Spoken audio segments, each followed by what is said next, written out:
Good afternoon, everyone.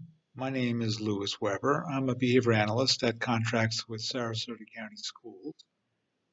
And my job is to go around and work with some of the more challenging behavioral issues. And over the years, I've had the pleasure of working at Brentwood, and I really enjoy working here. I enjoy the students, I enjoy the teachers, and also enjoy collaborating with Mr. White and Dr. Felino. It's been a wonderful experience for me. I consider Brentwood to be a home turf for me. I really enjoy coming here. And this morning, I enjoyed also watching Mr. White give the next segment of the Inner Explorers program of being present. And as is always the case when I get together with Mr. White, we could spend hours and hours talking about these important issues because they expand into so many relevant areas of growth for students.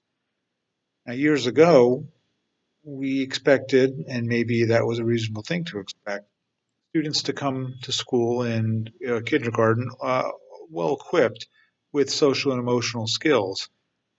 Fortunately, nowadays that's not the case. And what I find as I go around to different schools is that students have more and more fractured deficient social and emotional skills. So it's become a bigger issue for classrooms and for teachers to have to support these skills.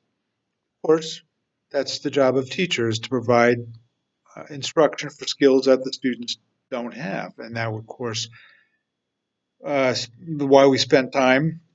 You spend time teaching math and reading and all the other stuff that you teach, science and so forth, because they don't have those skills. And social emotional skills have now become part of that curriculum. Well, Brentwood is really on the cutting edge of all this, and you should know that. As I go around to area schools, Brentwood, and I have to give, of course, Brentwood's administration, the accolades for this leadership. Brentwood's doing a fabulous job of teaching the social emotional skills that are so important to success, academic success, not only social emotional success. But I just wanted you to know that you're a very special school, and it's special because the people that work there or work here at Brentwood.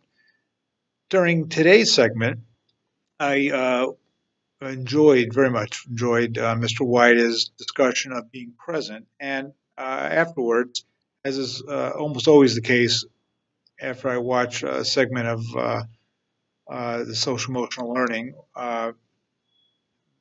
conversations proliferate because there's so much more to be said about all of these things. And so Mr. White and I discussed the idea of me doing this video. So here it is. Now we're at the 3 minute mark. I'm looking at my little timer. The introduction was 3 minutes, and let's see if I can now get to the meat of the issue. And the issue is, how do we teach being present?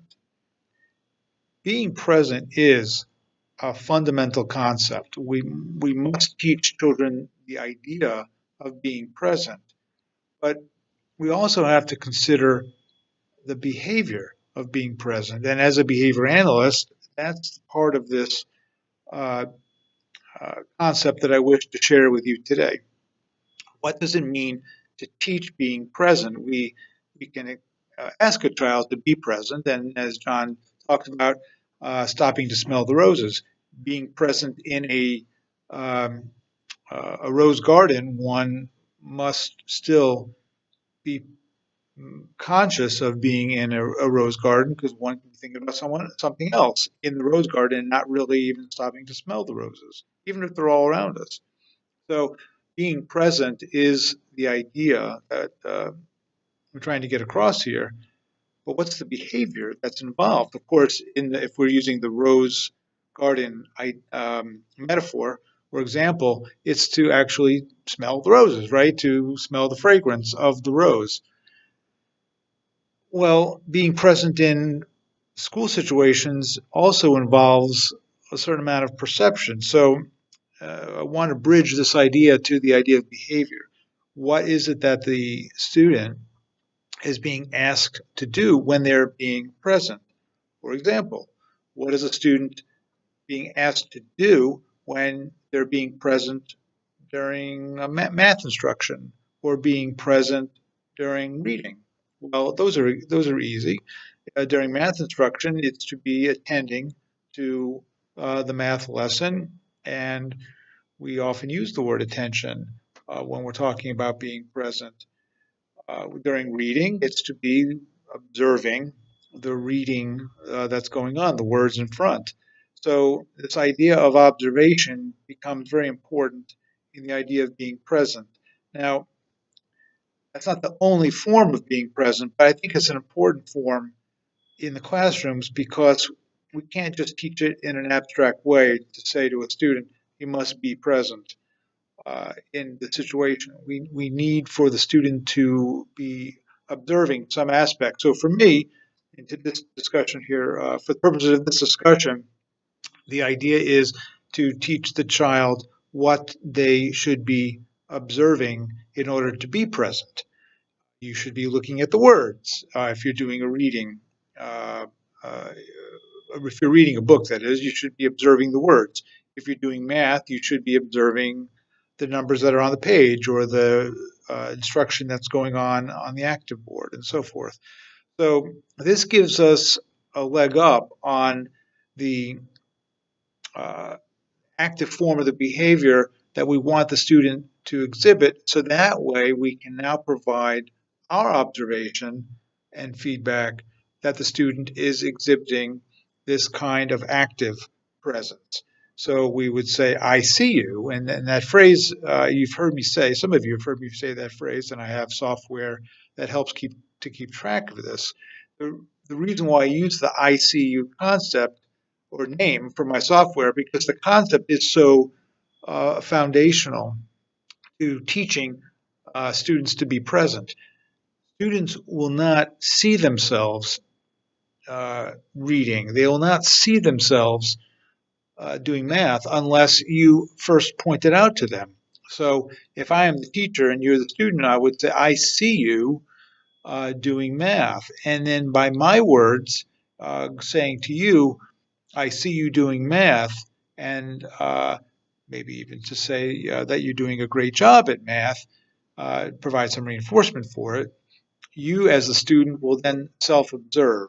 So the self observation is from the behavior analytic perspective, the behavior of being present. And it's an important part to teach that.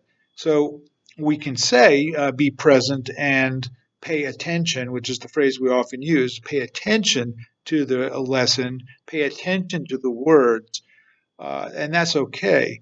But what we can do is refine that just a little bit and say reading the words or computing the answer if that was the appropriate thing to say to your students. Adding the numbers together would be the active form.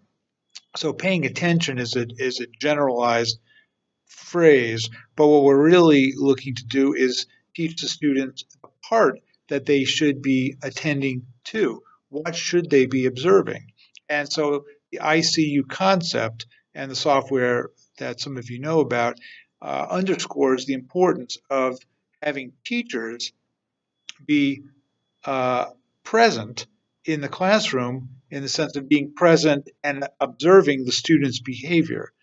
That linkage is very important. So we're asking students to be present and to be observing what's going on around them, or even better, their own behavior as part of self-reflection. But the way we teach that is by having teachers be present in the classroom and saying, I see you doing this thing, this behavior. And so it's our being present and our observation of students' behavior that teaches students how to be present because now they're going to observe their behavior because they have been alerted to their behavior through your observation of their behavior. So it's this wonderful interplay between teachers observation of the active form of being present, and then students' ability to take those words and use them as a way of prompting their own self-awareness. So being present is not a static sense of being only. It's a active form of behavior that we can support by using the phrase "I see you" or equivalent to bring the students' attention to the behavior that they should be exhibiting in order to be present in an academic or social situation. So that's my contribution for today. I hope it spurs on some additional thinking. Love to talk to you more about it on an individual basis as the opportunity arises. Again, Louis Weber, contributing my 10 minutes and 29 seconds to the idea of growing self-awareness through teachers' perceptions of students' behavior to support students being present in the school environment. That sounds a little wordy, but that's it for today. So thanks again, and I'll talk to you again soon.